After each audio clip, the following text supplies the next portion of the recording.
subscribe and share. Hello students, today we will learn season name in Sanskrit. Season name in Sanskrit. Let's start.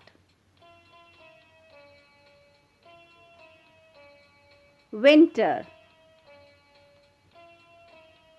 In Sanskrit we can say Hemantah.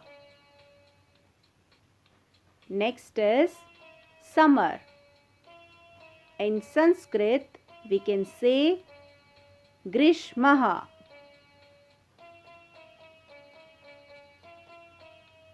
Next is spring. In Sanskrit we can say Vasantah. Next is autumn. In Sanskrit we can say Sharat.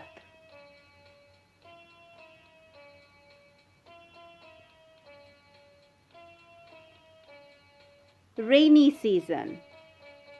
Rainy seasons means in Sanskrit we can say Varsha. The cold season. Cold season in Sanskrit we can say Shishirah.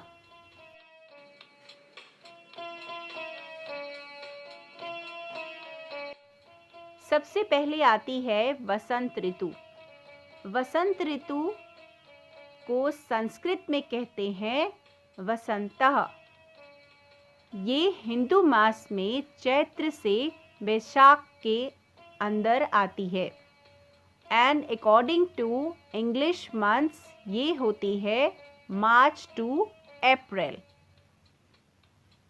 उसके बाद है ग्रीष्म ऋतु यानी के summer और इसे संस्कृत में कहते हैं ग्रीष्मः। हिंदू मास कैलेंडर के हिसाब से ये ज्येष्ठ से आषाढ़ में होती है and according to English months from May to June यानी इंग्लिश में इंग्लिश मंथ्स के हिसाब से मई से जून। इसके बाद अगली ऋतु आती है the next season is rainy season यानी के वर्षा ऋतु। इसे संस्कृत में कहते हैं वर्षा। हिंदू मास के हिसाब से ये आती है श्रावण से Bhadrapad and according to English months this is from July to September यानी कि अंग्रेजी मंथ्स के हिसाब से ये जुलाई से सितंबर महीने के बीच में होती है। अगली ऋतु है शरद ऋतु यानी ऑटम। इसे संस्कृत में कहते हैं शरद। ये हिंदू मास कैलेंडर के हिसाब से आश्विन से कार्तिक मंथ तक होती है and according to English months from October to November यानी अक्टूबर से नवंबर तक।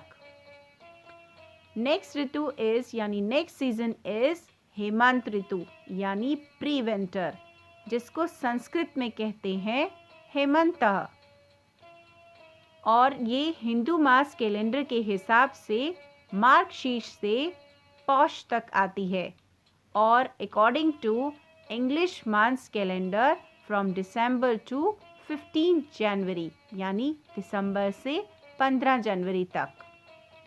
नेक्स्ट इज विंटर यानी शिशिर। इसे संस्कृत में कहते हैं शिशिरः। हिंदू महीनों के हिसाब से ये इसकी तिथि बनती है माघ से फाल्गुन महीने तक और according to English months from 16 January to February यानी कि 16 जनवरी से फरवरी महीने तक। हमें उम्मीद है कि हमारे चैनल द्वारा दी गई इन्फॉर्मेशन आपके लिए यूज़फुल होगी। ऐसी ही और यूज़फुल वीडियोस के लिए आप हमारे इस चैनल को सब्सक्राइब एंड लाइक ज़रूर करें और अपने फ्रेंड्स के साथ शेयर भी ज़रूर करें। Thank you.